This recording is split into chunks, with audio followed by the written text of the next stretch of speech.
What's good, y'all? It's your boy Mixtape Moth. If you are rocking with this content, please make sure to hit that like button and subscribe if you aren't already subscribed. But today, I'm gonna hit y'all with my thoughts on this new project from Hit Boy entitled Surf or Drown. So, Hit Boy is easily one of the best and most sought after current producers in the rap game. Now, some folks might only know of Hit Boy's work through Nas and Benny the Butcher, but Hit Boy has been putting in work on the boards since the 2010s. But this new project, Surf or Drown, is not just a producer album with other artists rapping over hits beats. Rather, it's his actual solo album with Hit Boy rapping on every song with the help of some guests, of course. So Hit Boy rapping, it's nothing new, as he's been doing it for years, but obviously Hit Boy is known for his production skill. But getting right into Surf or Drown, it contains 11 songs lasting approximately 33 minutes. The features include Dom Kennedy, Currency, Nas, The Alchemist, J305, James Fauntleroy, Avelino, Spank Nitty, and Devin Morrison. But with that being said, let me go ahead and just hit y'all with this track by track breakdown. The opener, Big Hit Intro Live, is an acapella jail freestyle from Hit Boy's dad, who sounds very similar vocally to Hit Boy, and he's spitting some descriptive bars about selling weed. Now, the first actual song is The Tide with Nas, and it's one of the highlights indeed. It's a two-part beat, the first having a soothing soul sample, while the second has more of that wavy trap flavor. Hit Boy's portion of the rapping was solid, but obviously Nas was the star of the show with bars like vocal cords got insurance and another statement from the kid who made the fade famous.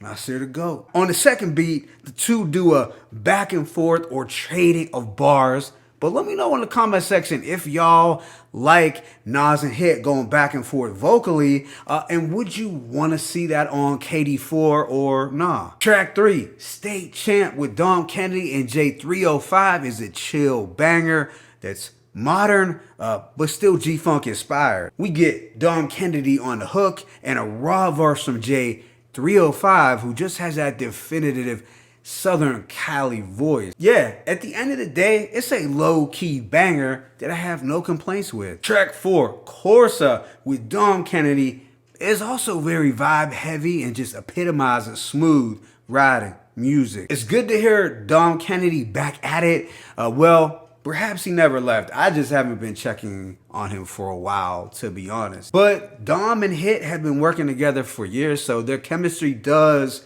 come through. I like the following Dom Kennedy line, and I found it to be inspirational.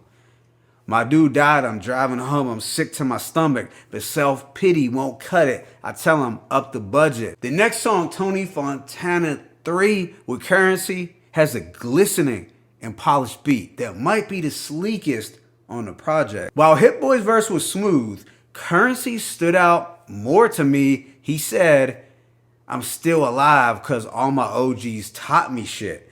Now, my little homies got heart and they smart, but I don't send them to crash out because I'm the boss. And Spitta is spitting some facts and giving us some OG talk, because nothing is whacker than an OG or an old head sending young folks out on crash dummy missions just because they don't want to get their hands dirty. It's damn shameful. The following, Just Ask with Spank Nitty, has a minimalist trap beat.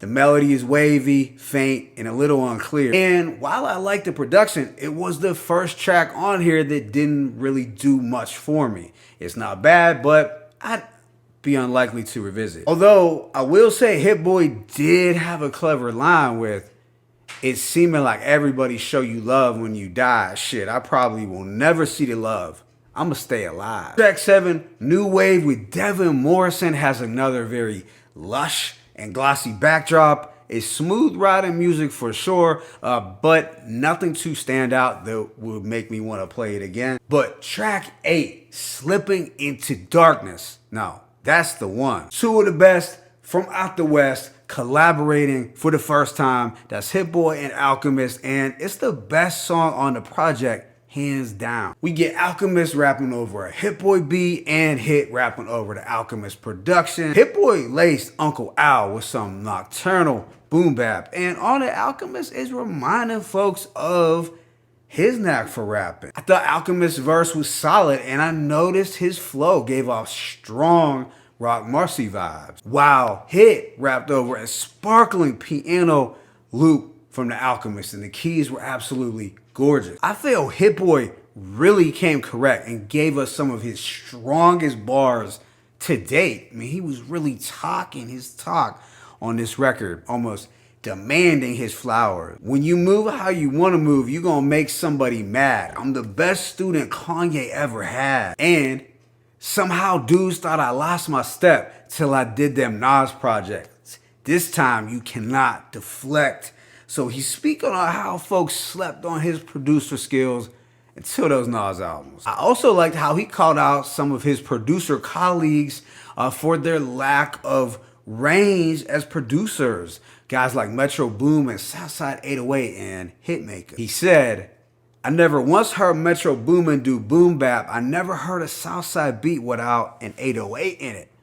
The man's got a point. Track 9, 2 certified with the UK drill rapper Evelino, has a wavy drill beat, is smooth and dope enough on the production end, but it's not one that I likely feel the urge to want to replay. The second to last track, MTR with James Fauntleroy and C3, has a dreamy backdrop that I kind of liked. I also dug how Hit Boy was giving out some game, reminding rappers not to drop their location. So aside from me respecting certain aspects of this song, I don't know how much replay value would have for my ears.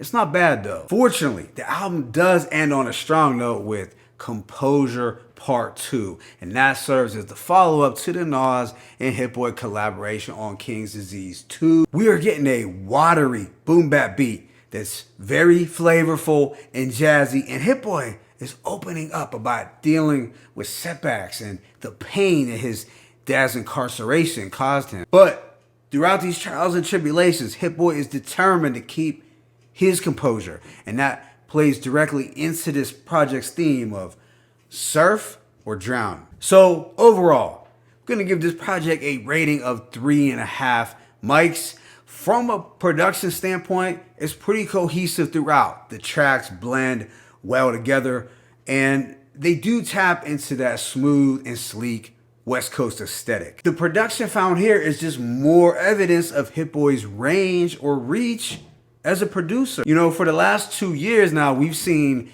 Hit tailor his beats to fit Nas or other artists, but on here, he's focusing more on contemporary West Coast sounds. In terms of the lyrics, I did find the features from Nas, Currency, Dom Kennedy, The Alchemist, and J305 to be dope. The other features were alright, but didn't move me all too much. But the tracks with the aforementioned artists also happen to be my favorite songs from the album. So for my thoughts on Hit Boy as a rapper, he's not bad. His bars are actually solid, and he can offer up some thought-provoking lines indeed. That being said, I don't always find his rapping voice to be all that captivating for me as a listener. On this album, at times I find myself getting lost into the beat more than focusing on Hit Boy's actual verses. And this is no shade to Hit Boy. Still, it's a solid release if you like Hit Boy's sound and you want to hear some smooth riding music to bring you in to the spring and summertime. And as Nas fans, we will definitely be anticipating that KD4. My favorite tracks include The Tide, Stay Champ, Corsa, Tony Fontana, Slipping in the Darkness, and Composure Part 2. But let me know your thoughts on this project in the comment section. It's your boy Mixtape Muff. I'm signing out, but be sure to hit that like button and subscribe. As always, it's peace and blessings. Hit Boy, surf or drown. One.